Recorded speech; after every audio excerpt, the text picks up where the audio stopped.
हाय। आज के इस वीडियो में हम जो चैप्टर कवर करेंगे वो है linear equations in two variables. और ये फर्स्ट वीडियो हम बना रहे हैं इस टॉपिक पे। प्रीवियस क्लासेस में भी आपने पढ़ा होगा कि linear equations in two variables को जो हम डिफाइन करते हैं A X plus B Y plus C equal to zero, जहाँ पे A B and C real numbers हैं, राइट। और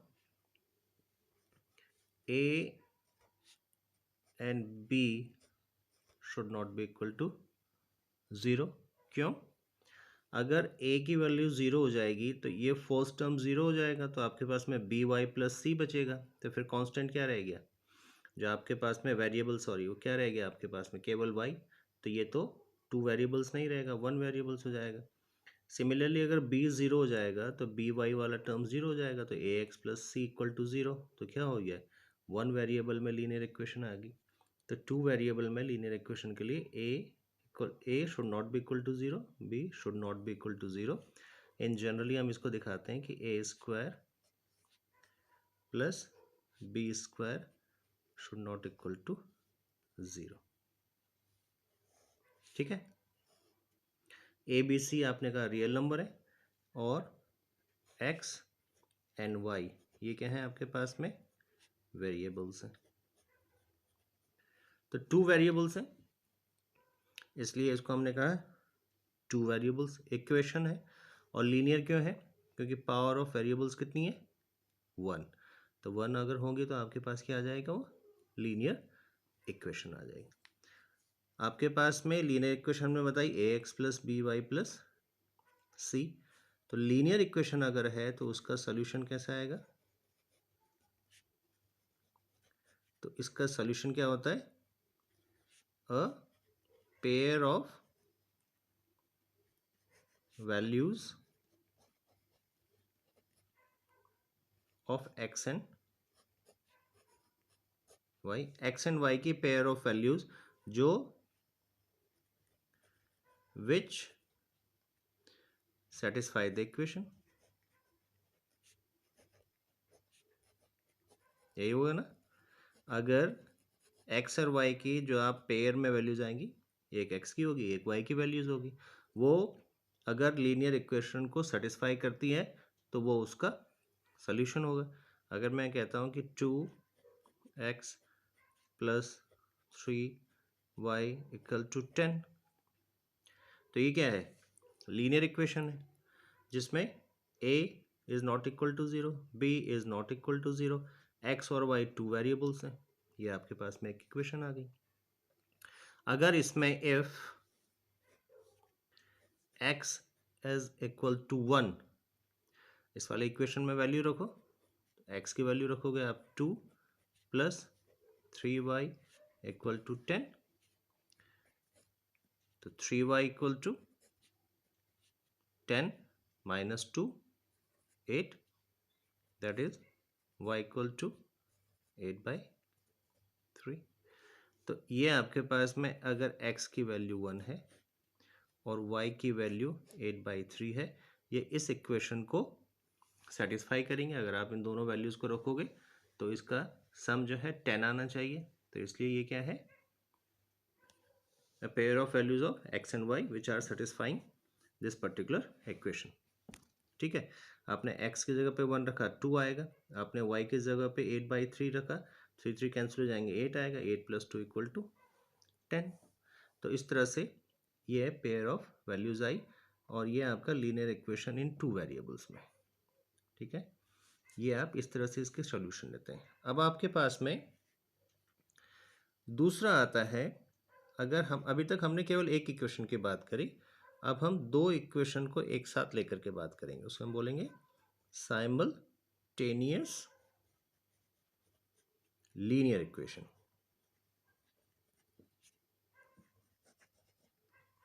तो साइमल्टेनियस लीनियर इक्वेशन हम क्या कहते हैं? आपके पास में अगर दो लीनियर इक्वेशंस हैं टू वेरिएबल्स में, तो उनको हम क्या कहते हैं, साइमल्टेनियस लीनियर इक्वेशन। जनरली हम कैसे डिफाइन करते हैं, a1x plus b1y plus c1 equal to 0, ये एक इक्वेशन। a2x plus b2y plus c2 equal to 0, ये दो इक्वेशन। ये दोनों इक्वेशन का कॉम्बिनेशन है, वो कहलाएगा साइमल्टेनियस लीनियर इक्वेशन। यहाँ पे a1 b1 c1 a2 b2 c2, ये क्या है, रियल नंबर, ठीक है। और a1 square plus b1 square should not be equal to 0, और a2 square plus b2 square should not be equal to 0, ठीक है। तो ये आपके पास में साइमल्टेनियस लीनियर इक्वेशन है। तो इस तरह से आप साइमल्टेनियस लीनियर इक्वेशन निकालोगे। इसका सोल्यूशन जब हम बात करेंगे तो इसका सोल्यूशन क्या होगा, जैसे आपने अभी देखा सिंगल जब हमने ली थी तो उसमें हमने कहा pair of x and y, तो उसी तरह से हम करेंगे। इसका जो सोल्यूशन होगा, a pair of values of x and y, यहाँ पे आपका क्या आ जाएगा, which satisfies both the equations. तो x और y की वैल्यू जो आपकी फर्स्ट इक्वेशन को भी सेटिस्फाई करे और सेम वैल्यूज आपकी सेकेंड इक्वेशन को भी सेटिस्फाई करें, तो वो साइमल्टेनियस लीनियर इक्वेशन का सॉल्यूशन होता है, ठीक है। अब आपके पास में इन्हीं इक्वेशन में अगर आपके पास में किसी भी दी गई साइमल्टेनियस जो लीनियर इक्वेशन है उनका सॉल्यूशन है, अगर सॉल्यूशन है तो उनको हम कहते हैं कंसिस्टेंट सिस्टम, कंसिस्टेंट सिस्टम, ठीक है। अगर आपके पास में कोई लीनियर इक्वेशन दे रखी है, उनका आप सॉल्यूशन अगर निकलता है तो वो कंसिस्टेंट सिस्टम कहलाते हैं, और अगर नो सॉल्यूशन है, अगर सॉल्यूशन नहीं है तो वो इनकंसिस्टेंट कहलाते हैं,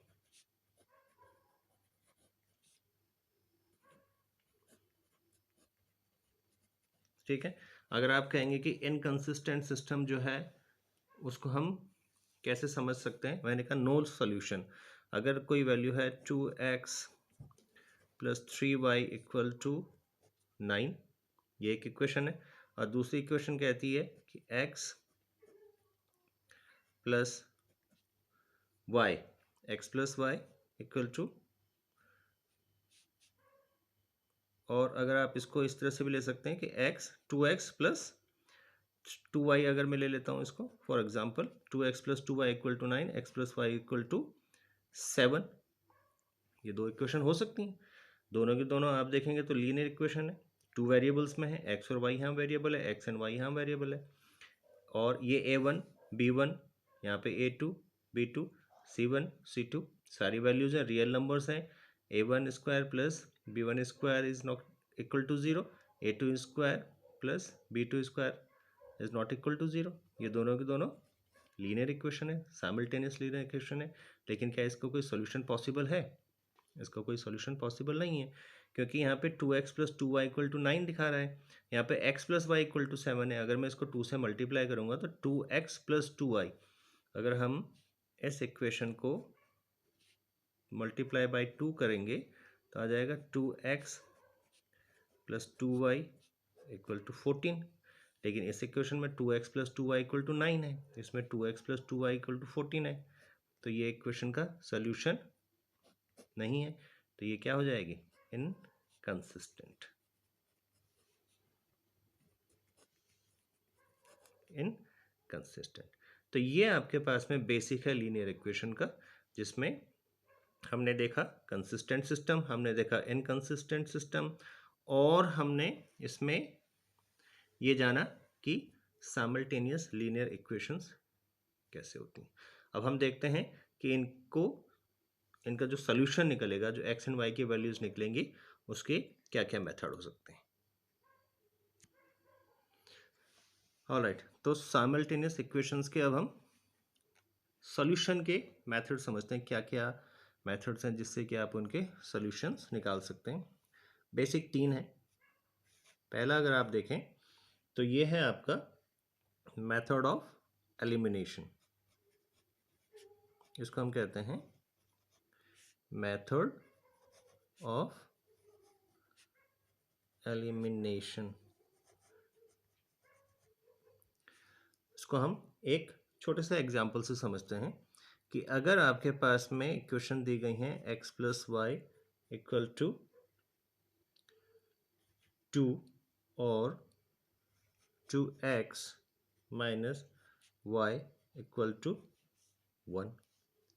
अगर आपके पास में ये एक साइमल्टेनियस लीनियर इक्वेशंस हैं, ठीक है, ये आप समझ गए कि इसमें x और y दो वेरिएबल, ये आपके पास में साइमल्टेनियस लीनियर इक्वेशंस दी गई हैं। अब मेथड ऑफ एलिमिनेशन से इसका जो सॉल्यूशन है उसका मतलब मीनिंग ये है कि अगर मैं फर्स्ट इक्वेशन को देखूं, यहाँ से x की वैल्यू आपके पास में 2 माइनस वाई आएगी, y राइट हैंड पे जाएगा, माइनस को जाएगा, तो x की वैल्यू 2 माइनस वाई आ गई। इस x की वैल्यू को हम सेकेंड इक्वेशन में रखेंगे, x की वैल्यू को सेकेंड इक्वेशन में रखेंगे, 2 into 2 minus y equal to 1। ठीक से समझ में आया? एलिमिनेशन का मतलब है कि दो में से किसी एक वेरिएबल को हमने एलिमिनेट कर दिया। तो हमने यहाँ से x की वैल्यू निकाल दी 2 माइनस वाई, और उस x की वैल्यू को हमने यहाँ पे रख दिया, तो हमारे पास में ये जो इक्वेशन आई, इसमें केवल एक ही वेरिएबल आया y, x को हमने एलिमिनेट कर दिया, तो इसलिए हमने इसको कहा मेथड ऑफ एलिमिनेशन। अब यहाँ पे आप इसको सिंपली सॉल्व करेंगे तो 4 minus 2y minus y equal to 1, और यहाँ से आपके पास में minus 3y equal to minus 3 और y इक्वल टू 1, यह आपके पास में वैल्यू आ गई। अब y इक्वल टू 1 जो वैल्यू आई, अगर आप इसको इस वाले इक्वेशन में रखेंगे तो ये आपके पास आ गया 2 माइनस 1 इक्वल टू 1। तो x की वैल्यू 1, y की वैल्यू 1। एक बार देख लेते हैं, रखे x1 y1 तो 2, x1 y1 तो 2 माइनस 1 1, तो ये आपके सोल्यूशन आ गए। तो x की जो वैल्यू है 1 और y की जो वैल्यू है 1, वो साइमल्टेनियस इक्वेशंस के सॉल्यूशन हो गए, राइट। तो हमने क्या करा, एलिमिनेशन मेथड का यूज़ किया, जिसमें हमने एक वेरिएबल को एलिमिनेट कर दिया, यानी कि एक वेरिएबल की वैल्यू निकाल करके उसको दूसरे इक्वेशन में रखा और वहाँ से आपने x और y की वैल्यूज़ को निकाला। इसे हम कहते हैं method of elimination. Simple method है लेकिन समझना जरूरी है। दूसरा आपके पास है, इसको हम कहते हैं method of equating. Method of equating, तो मेथड ऑफ इक्वेटिंग को जब हम यहाँ पे डिफाइन कर रहे हैं तो साफ साफ पता चल रहा है इक्वेटिंग। यहाँ पे था एलिमिनेट, यानी कि आपने एलिमिनेट कर दिया, यहाँ पर आ गया मेथड ऑफ इक्वेटिंग। अब मेथड ऑफ इक्वेटिंग में आपके पास में क्या है, सेम एग्जांपल में लेके चलता हूँ, x plus y equal to 2 और 2x minus y equal to 1। अगर आप इसी, हालांकि इस मेथड में आपके पास में पॉसिबिलिटीज़ है कि फिर आपके पास में वो सोल्यूशन जब आप इक्वेट करेंगे तो वो सोल्यूशन आएगा नहीं, क्योंकि आपने, या आप इसको करके देख लेते हैं, एक बार ट्राई करते हैं। हालांकि इस वाली इक्वेशन जो आपने दी है हम सेम एग्जांपल पे, तो इसमें ऑलरेडी आपके पास में एक जो वेरिएबल है वो दोनों में सेम है, तो ये सिंपल इक्वेशन है। हालांकि मैं जो आपको इक्वेटिंग का मेथड समझा रहा हूँ वो मैं आपको समझाता हूँ। अगर आपके पास में ये इक्वेशन है और ए के दूसरी इक्वेशन है, इक्वेट करने से मेरा मतलब ये है कि अगर मैं फर्स्ट जो आपकी इक्वेशन है उसको 2 से मल्टीप्लाई कर देता हूँ, 2 से मल्टीप्लाई कर देता हूँ, तो आपके पास में 2x plus 2y equal to 4 आ जाएगा। 2 से मल्टीप्लाई किया। और दूसरी इक्वेशन में 2x minus y equal to 1 आ गया। ठीक है। हालांकि आप ये कहेंगे कि ऑलरेडी यहाँ पे इक्वेटेड है, तो यहाँ पे आपको मल्टीप्लाई करने की ज़रूरत नहीं है, लेकिन just to make you understand कि मेथड ऑफ इक्वेटिंग काम कैसे करता है, मैंने इस वाला एग्जाम्पल को लिया। तो आपके पास में आप किसी भी एक वेरिएबल को इक्वेट करेंगे। हालांकि हमारे पास में पहले ही था, लेकिन केवल समझाने के लिए मैंने आपको बताया कि अगर आप फर्स्ट वाली इक्वेशन को 2 से मल्टीप्लाई करते हैं तो 2x plus 2y equal to 4। तो यहाँ पे मैंने क्या किया, x वाले वेरिएबल को इक्वल कर दिया, इसको बोलते हैं इक्वेटिंग। अब आप इसको सॉल्व कर सकते हैं, अब सिंपल है। अब अगर आप इसको दोनों को प्लस कर देंगे तो आपके पास में, सॉरी माइनस कर देते हैं, माइनस करेंगे साइन चेंज हो जाएगा, तो आपके पास में क्या आ जाएगा, ये कैंसिल हो जाएगा, 3y आ जाएगा, 3y equal to 3, y equal to 1। और एक बार अगर आपकी एक वेरिएबल की वैल्यू आ जाती है तो आप उसको y की वैल्यू का आप फर्स्ट वाली में इक्वेशन में रख दीजिएगा, तो ये कितना हो जाएगा, x प्लस 1 इक्वल टू 2, और यहाँ से आ जाएगा x इक्वल टू 1। तो वैल्यूज़ आ गई आपको। तो इसको हम कहते हैं मेथड ऑफ इक्वेटिंग। तो यहाँ पे आपने जो आपको लीनियर इक्वेशन दी हैं, साइमल्टेनियस लीनियर इक्वेशन, उसमें से किसी भी एक वेरिएबल के कोफिशिएंट को इक्वल करना है। तो आप बाय मल्टीप्लाइंग, बाय डिवाइडिंग, जो भी यूज़ करेंगे मेथड, एक वेरिएबल इक्वल हो जाना चाहिए। तो फिर आप इसको सिंपल माइनस करके या प्लस करके सॉल्व कर सकते हैं। ये आपके पास है मेथड ऑफ इक्वेटिंग। और लीनियर इक्वेशन में जो सबसे इंटरेस्टिंग मेथड है वो तीसरा मेथड है, जिसको हम कहेंगे मेथड ऑफ क्रॉस मल्टीप्लिकेशन। ये है क्रॉस मल्टीप्लिकेशन।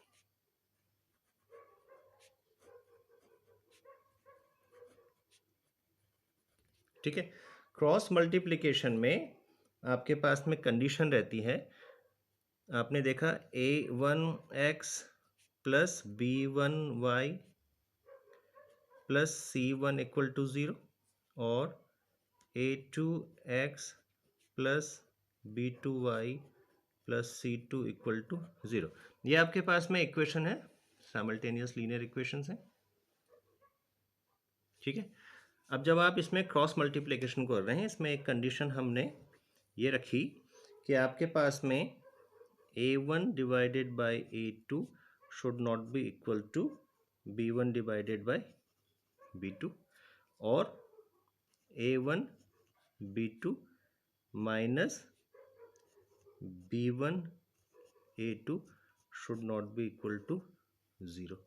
ये कंडीशन होती है क्रॉस मल्टीप्लिकेशन में। हम आपका जब हम x एंड y की वैल्यूज़ निकालते हैं। ठीक है। इसके लिए बहुत सिंपल जो तरीका है, आप कैसे करके वैल्यूज़ निकालेंगे, आप देखिए तीनों कोफिशिएंट को आप लिखिए, x को, y के साथ में माइनस y को, और फिर आपके पास ये कांस्टेंट है, इसको 1। ठीक है। x हो गया, y की जगह पे -1, कांस्टेंट की जगह पे 1। x की वैल्यू को डिवाइड कीजिएगा, x के जो आपके कोफिशिएंट हैं उनको छोड़ करके बाकी जो कोफिशिएंट बचे हैं उनको आप सेम लिख दीजिएगा, b1 b2 c1 c2। इन दोनों की क्रॉस मल्टीप्लिकेशन करेंगे इक्वल टू, अब y के साथ में y के जो कोफिशिएंट है उन दोनों को छोड़ दीजिएगा, बचेगा क्या आपके पास में, a1 a2 c1 c2, ये कोफिशिएंट और ये बचेंगे, क्योंकि b1 b2 आपको लेना नहीं है, y के साथ में है, क्रॉस मल्टीप्लाई करेंगे। और 1 यानी कि कांस्टेंट के साथ में कांस्टेंट के जो कोफिशिएंट है उनको आप छोड़ दीजिएगा, जो बाकी बचेगा a1 a2 b1 b2 cross multiplication. ठीक है, सिंपल। ये समझ में आया आपको? आपने जिस टर्म्स को लिखा है ऊपर उसके कोफिशिएंट को नहीं लेना है, और बाकी जो बचे उनके कोफिशिएंट को सेम लेना है। y लिया आपने, तो b1 और b2 को आपने छोड़ना है और बाकी a1 a2 और c1 c2 को आपने लेना है। ठीक है, इस तरह से आपने ये वैल्यूज ली।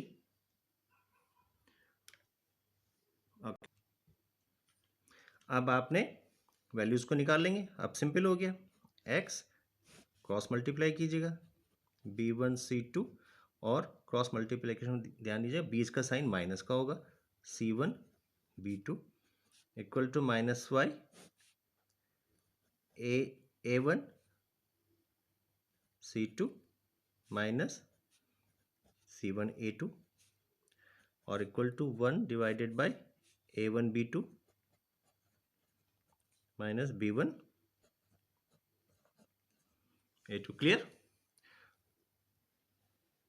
थोड़ी सी विजिबिलिटी डाउन हुई होगी, लेकिन आई होप स्टिल ये ठीक से विजिबल होगा आपको। ये वैल्यूज आ गए आपके पास में। अब यहाँ से आप x की वैल्यू जब निकालेंगे तो x की वैल्यू में 1 के साथ, 1 कोफिशिएंट के साथ में आप निकाल सकते हैं। तो ये डिवाइड है, यहाँ पे मल्टीप्लाई हो जाएगा, तो आ जाएगा b1 c2 minus c1 b2 divided by a1 b2 minus b1 a2। Clear? और जब आप y की वैल्यू निकालेंगे तो y के साथ में, अब y के साथ में माइनस का साइन है, तो ये जब हम इधर लेंगे माइनस का साइन हटाने के लिए इसके चेंज कर देंगे, तो c1 a2 पहले आ जाएगा माइनस a1 c2 हो जाएगा और डिवाइडेड में a1 b2 minus b1 a2। तो क्रॉस मल्टीप्लिकेशन को आप इस मेथड से यूज़ करेंगे और आपके पास में x और y की वैल्यू ये आ जाएंगी। अब आप देखेंगे a1 b2 minus b1 a2, a1 b2 minus b1 a2 आपकी x और y दोनों की वैल्यूज़ में है। इसलिए हमने जब इसको शुरू किया था हमने लिखा था a1 b2 minus b1 a2 should not be equal to 0, क्योंकि अगर आपके पास में ये टर्म 0 हो जाएगा तो x एंड y की वैल्यू 0 हो जाएंगी, कोई फिर इसका सॉल्यूशन ही नहीं आएगा। तो इस तरह से आप क्रॉस मल्टीप्लिकेशन को यूज़ करके x और y की वैल्यूज़ निकालेंगे और जो साइमल्टेनियस लीनियर इक्वेशन आपको दी गई होगी उसके आप जो सॉल्यूशन है उसको निकाल सकते हैं। तो ये आपके पास में 3 बेसिक मेथड्स हैं, methods of elimination, equating, cross multiplication. तो इनको आप रिवाइज करेंगे।